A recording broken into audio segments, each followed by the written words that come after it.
Wii launched in 2006, one of its most notable third-party launch titles was Super Monkey Ball Banana Blitz, a solid game that brought Sega's popular Primates to Nintendo's popular platform with momentum that was plainly perceptible.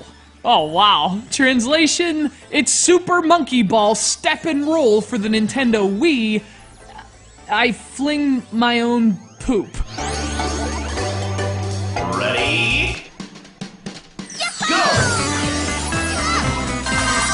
Released in early 2010, Step and Roll was the second Monkey Ball game to hit the motion-controlled Wii.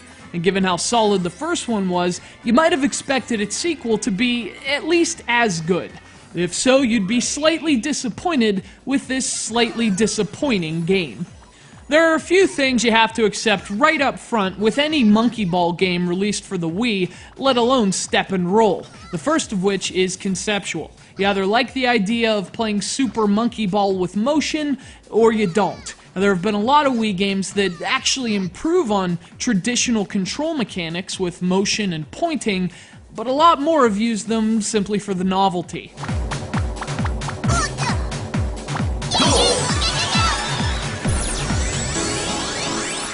Step and Roll is one of them. It uses motion in the form of tilt control and support for the Wii balance board, and as different as that may be, it's anything but an improvement over the more traditional analog sticks. It's slower, it's less precise, and it's the epitome of a game that uses motion just for motion's sake. But with that said, it works about as well as tilt can work. In fact, moving your monkey with motion is actually the least of the game's problems. What makes Step and Roll a step down from Banana Blitz is the game's inexplicable trimming of things that worked before. And fixing what isn't broken, rarely a good idea.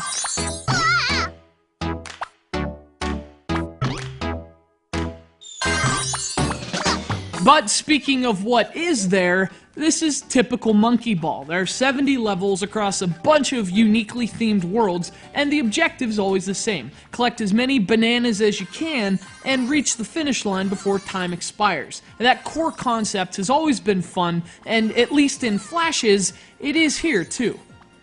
But you know, even if you can get past the motion controls, there are even more obstacles to overcome with Step and Roll. Now, for some reason, Sega removed the ability to jump, an addition that worked great in Banana Blitz. And, you know, as dull as Monkey Ball's minigames tend to be, it doesn't make any sense to cut the total from Banana Blitz in half, but that's what Step and Roll does.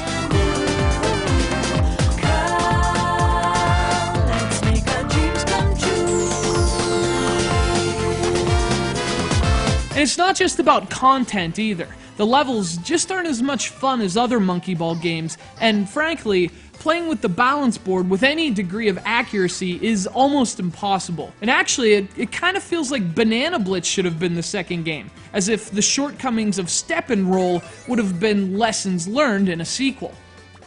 Well, sure, this one adds some co-op, but otherwise, it's mostly subtractions across the board. And for the franchise to actually regress the second time around, it's pretty unfortunate for Wii owners. Now look, I don't know if Sega actually believed stepping onto a balance board would make the Monkey Ball series better, but as it is, Step and Roll is a game you'll want to step off.